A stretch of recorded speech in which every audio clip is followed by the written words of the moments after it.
Menurut ahli mikrobiologi Lembaga Ilmu Pengetahuan Indonesia LIPI, Sugiono Saputra, virus corona pertama kali diidentifikasi sebagai penyebab flu biasa pada tahun 1965 di Inggris. Sampai tahun 2002, virus itu belum dianggap fatal. Namun pasca adanya Severe Acute Respiratory Syndrome SARS-CoV di Cina,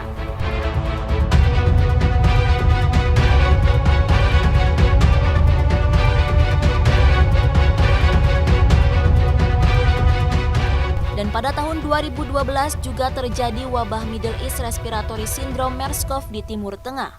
Para pakar mulai berfokus pada penyebabnya dan menemukan hasil bahwa wabah ini diakibatkan oleh bentuk baru corona, yaitu COVID-19.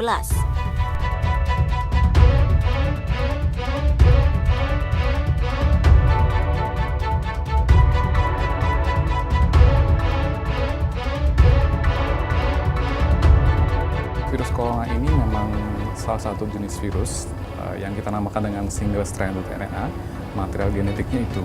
Jadi virus ini sebenarnya umum dijumpai pada hewan, terutama mamalia dan burung.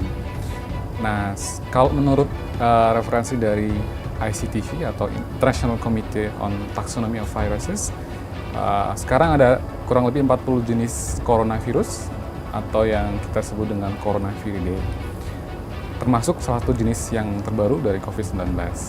Nah, dari 40 jenis tersebut, diketahui 7 yang bisa menginfeksi saluran pernapasan manusia. Nah, 3 di antaranya itu yang fatal, yaitu SARS coronavirus, MERS coronavirus, dan COVID-19.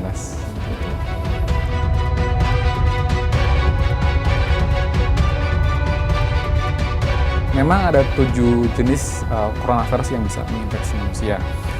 4 diantaranya memang penyebab flu biasa, sedangkan 3 diantaranya memang akibatnya lebih parah, lebih fatal, yaitu SARS coronavirus, MERS coronavirus, dan COVID-19.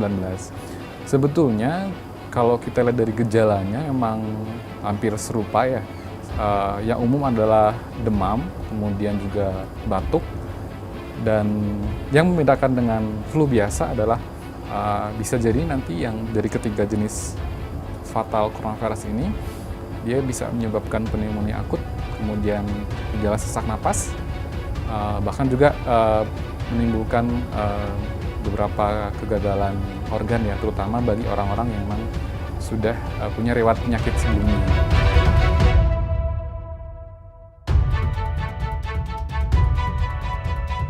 Virus COVID-19 ini memang pas kejadiannya dengan musim dingin di Cina gitu, yang dimana kemungkinan memang virus ini lebih bisa bertahan gitu.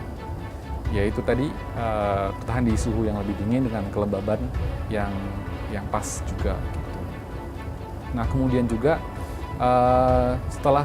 karena memang diduga kuat juga berasal dari satwa liar yang diperjualbelikan di Wuhan, di sebuah pasar di Wuhan. Jadi memang setelah ada transmisi dari hewan ke manusia, ada transmisi lain dari manusia ke manusia. Jadi transmisi inilah juga yang mempercepat penyebarannya. Beda kasus dengan misalkan kasus dengan wabah H5N1 misalkan. Ya, jadi kalau H5N1 ini dia tidak ditemui atau mungkin jarang ditemui transmisi dari manusia satu ke manusia yang lain. H5N1 ditularkan dari burung atau ayam yang terinfeksi, yang dimana kita berinteraksi langsung dengan mereka. Jadi tidak ada penularan dari human to human, dari manusia ke manusia gitu.